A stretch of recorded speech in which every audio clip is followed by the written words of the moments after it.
About Chapter 2, Industrial. In this chapter, we'll discuss about the key characteristics of the marketplace. I'll define and describe site requirement, importance of profiles, and sources of industrial information. Discuss zoning with particular reference to industrial zoning provisions, the structure of industrial parks, and versus a single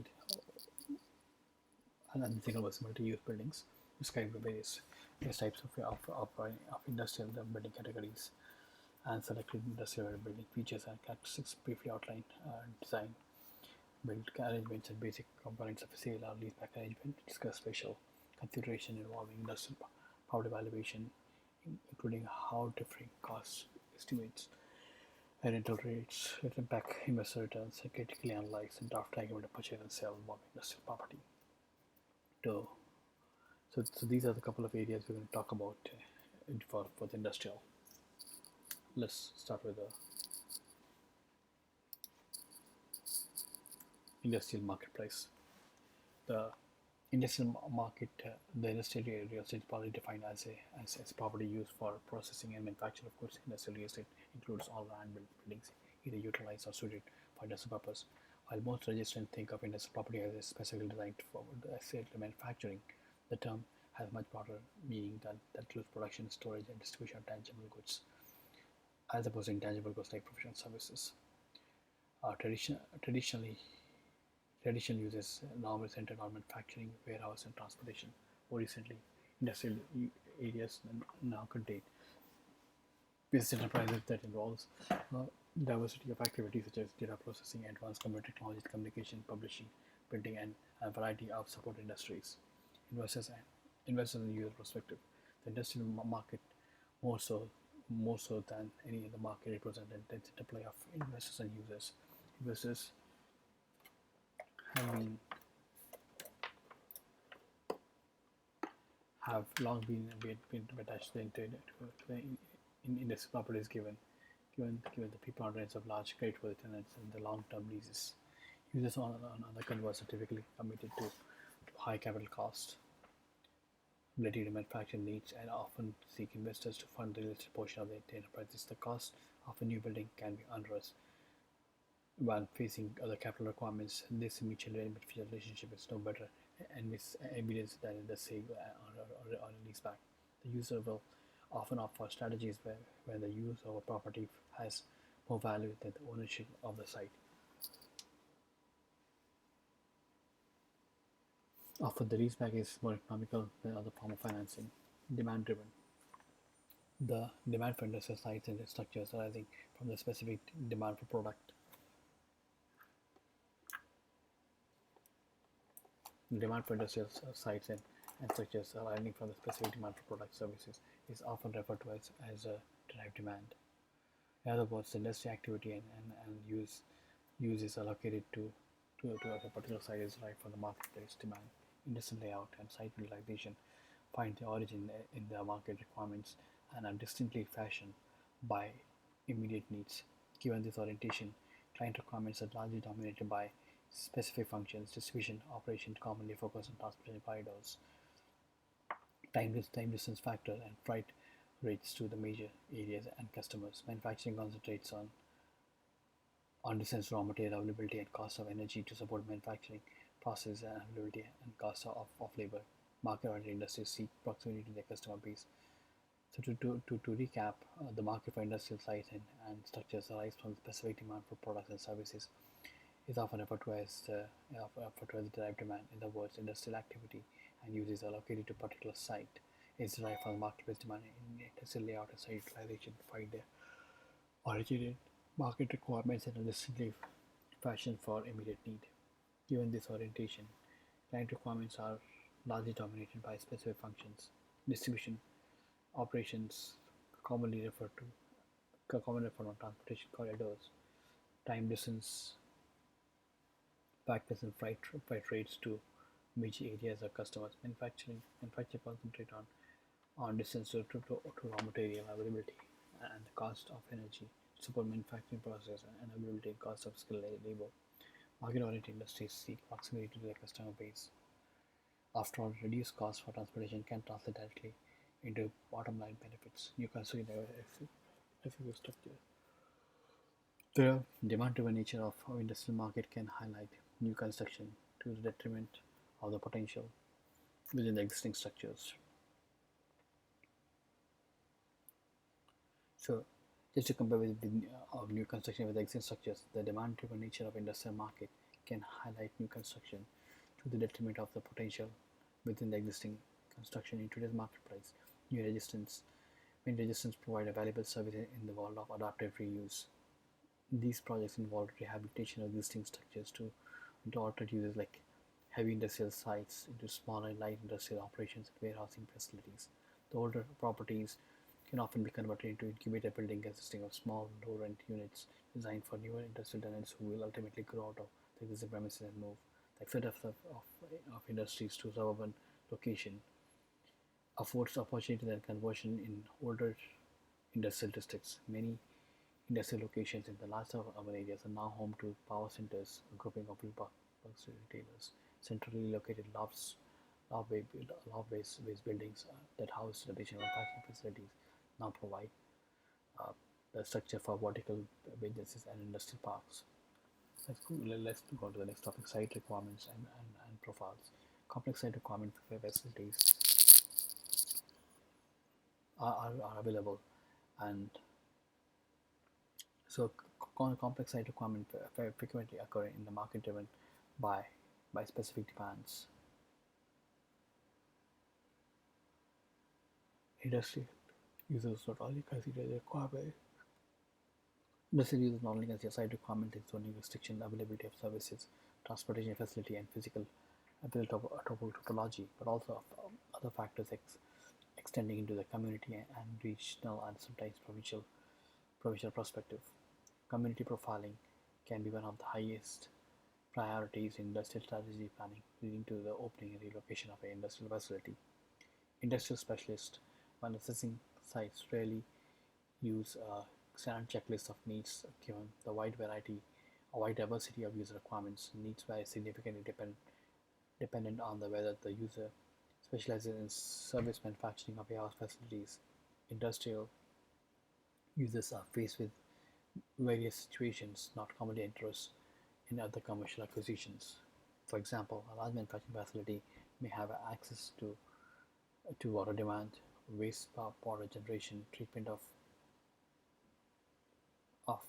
contaminants, storage and disposal of solid waste, and special consideration regarding pollutants. Community profile. Industrial registrants routinely access community profile information when analyzing client needs. Labor-intensive industrial users require information concerning wage tables, availability of skilled laborers, training facilities, and public transportation access to the site. Local economic development offices provide detailed information on the census and the demographics, labor statistics, private employer, transportation, and quality of life issues, financial services, and real estate profiles, including residential. A great starting point for community profile and related statistical or summary data is Ontario Investment Service website, administered by the Ministry of Economic Development and Trade, Ontario Investment and Trade Centre, and Ontario Real Estate Association. The website provides provincial overview concentrating on market profiles, labor force, education, transportation, utilities, international trade, and quality of life. Economic development offices can be assessed to furnish information concerning local community census and demographic details, which details the labor availability, transportation facilities, and other financial services, tax information, quality of life indicators, and other real estate profile, including typical cost and range of housing choices. The scope of data available from economic development offices will vary. A detailed discussion of how to work productively with economic development offices it will be helpful. The Ontario Real Estate Association operates a property search facility for investors in retail, industrial, office, and vacant land. Strategis is an internet initiative launched by Industry Canada that provides both businesses and consumer online resources. For registrants, residents offer a wide variety of business information and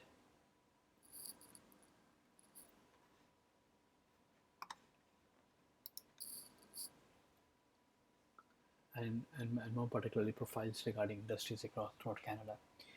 Industries are grouped based on similar characteristics using NCI, NAICS categorization. NAICS stands for North American Industry Classification System, which provides a framework for classifying types of economic activity within the overall economy,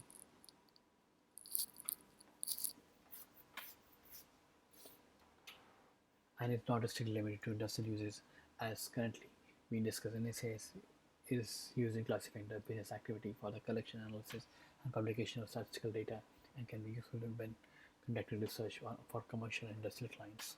The NAICS industries are classified by codes as follows: X is in industry sector, X double X is industry subsector, 2X industry subsector, industry group, industry, and US Canadian on specific.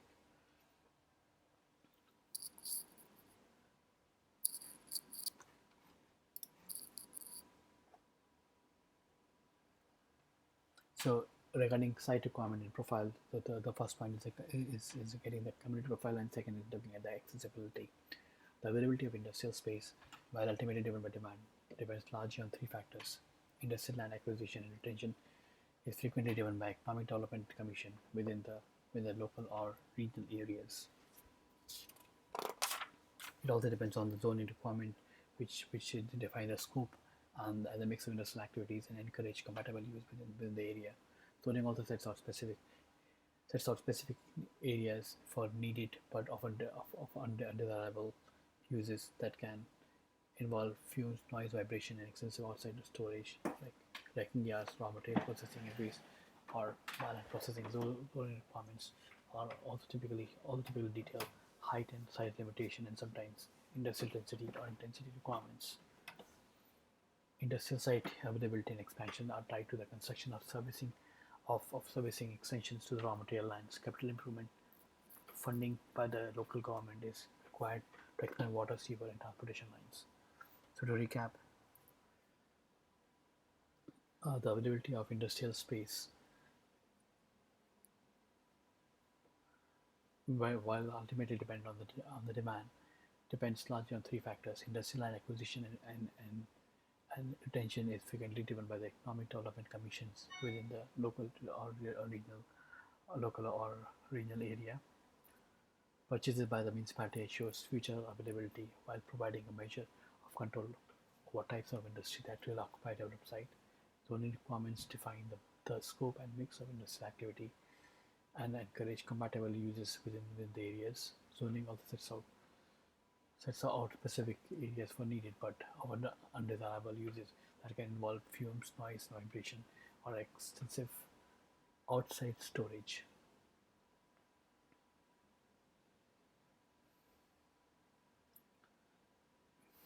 Industrial site availability and expansion are tied to the construction of servicing extensions to raw industrial land.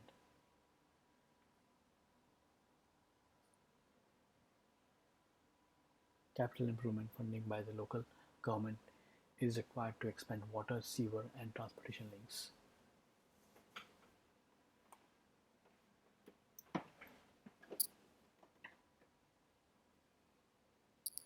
So to recap, these economic development commissions, zoning requirements, and the construction of servicing extensions to raw industrial lands. Let's go into the zoning. For zoning purposes, permitted use will vary by municipality and commonly include manufacturing and warehousing, research, training facilities, transportation uses, including trucks and rail terminals, public work depots,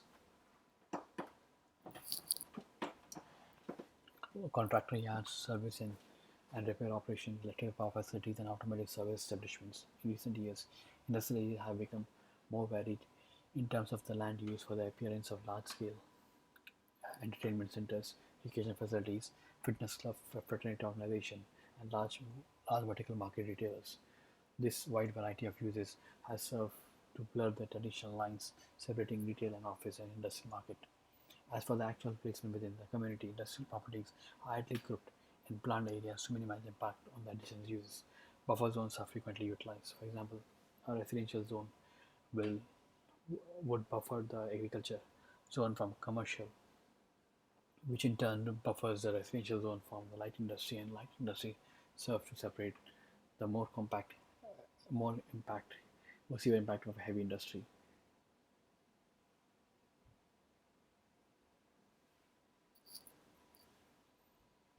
Heavy industry would cover such operations as machine works and automotive, steel, and the chemical plants. Zoning provisions.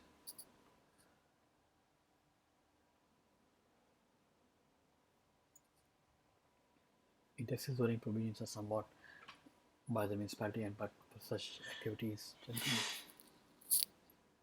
could be in terms of general or heavy industrial uses.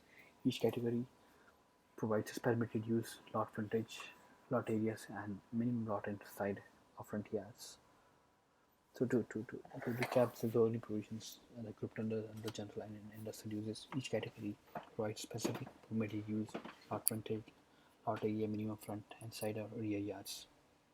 Industrial zones set out provisions for limited retail activity involving products manufactured or assembled on the premises, while factory outlets cannot exceed a certain percentage of the total floor area.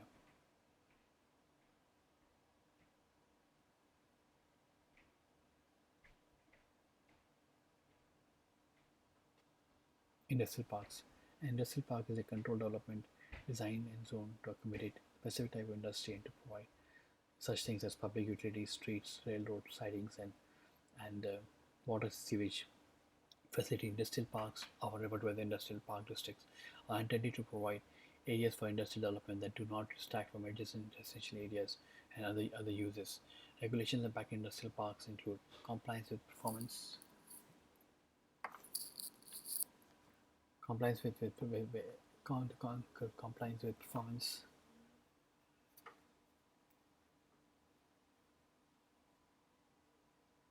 performance standard leading to noise, vibration, and odorous toxic or noxious matter, radiation hazards, fire and explosive hazards, so glare or heat. An industrial park may serve as a buffer between the heavy industrial activities and business or a residential district. Industrial park requires a comprehensive planning to ensure adequate roads, proper land use, and site coverages, lot sizes, and minimum extra architectural and landscaping requirements. Industrial parks frequently require detailed site plans for all construction and strictly enforce building requirements throughout the restrictions. A well-planned industrial park should properly integrate with the remainder of the community by using buffer and restriction requirements concerning the preservation of open land. It should also ensure that a consistency is maintained within the development in interest of protecting the land to the stakeholders, be they developers or tenants or individual owners. Municipalities typically require site plan control agreements in relation to individual properties within the industrial park. The Society for Industrial and Office Delta has developed various elements essential to well-planned industrial park, including comprehensive planning, compatibility among industrial operations in the park, consistency between industrial parks and existing facilities, excellent activity character of the community, design control, openness and park openness like setting, homogeneous integration into the neighborhood, zoning to protect surrounding areas, and continuing responsibility of park management to preserve compatibility. Single use versus multi-use. Traditionally, industrial buildings represented standalone structures on individual parcels. Regarding building design and construction, industrial building categories into general purpose, special purpose, single purpose. General purpose offer features and facilities for a wide range of alternate uses. Special purpose offers selected features for a particular interest or specialized industry or process. And single purpose has little or no potential for other conversions.